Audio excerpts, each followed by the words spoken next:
Сәлеметсіздер ме балалар? Бүгін бізде 108-ші сабақ. Сабақтың тақырыбы сан есім. 21-ші жаттығу. Мәтінді тыңда. Су. Күн төбеңді тесердей шақырайып тұр. Асан үйінен шығып, малды ауылдағы атасыныкіне беттеді.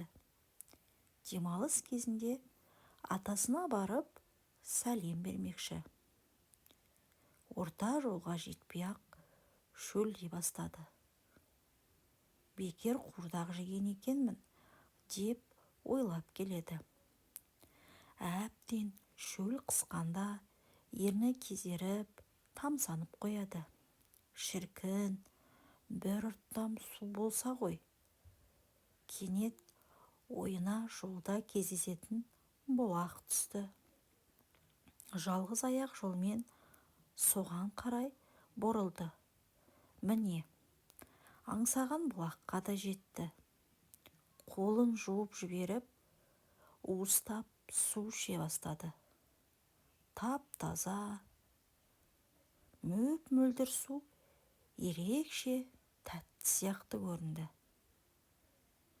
Шөлдегенде ішкен судың дәмділігіне ештеңе жетпес. Неткен рахат. Мәтін Зерде журналынан алынған екен. Сұрақтарға жауап бер. Бірінші сұрақ. Асан қайда бармақшы болды?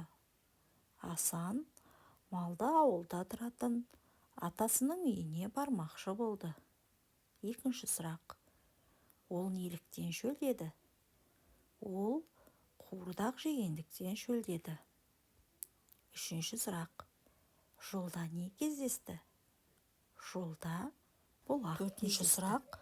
Бұлақтың суы қандай?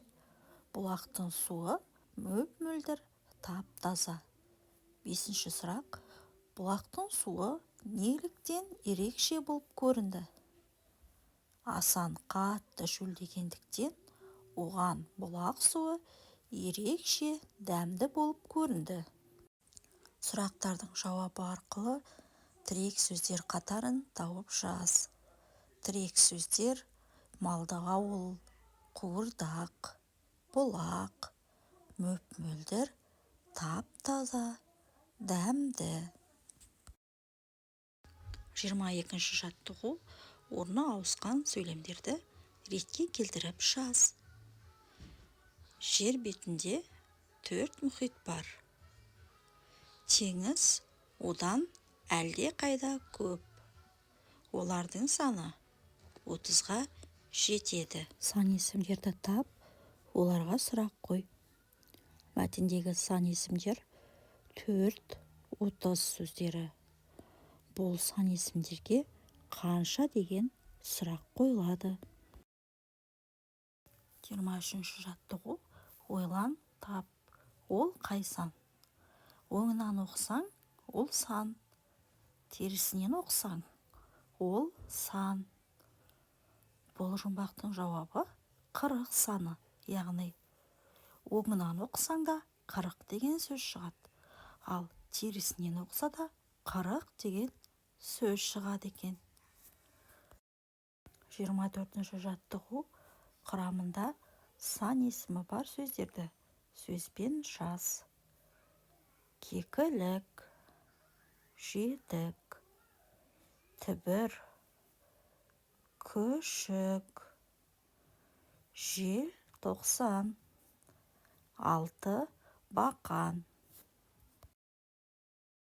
25-ші жаттығу.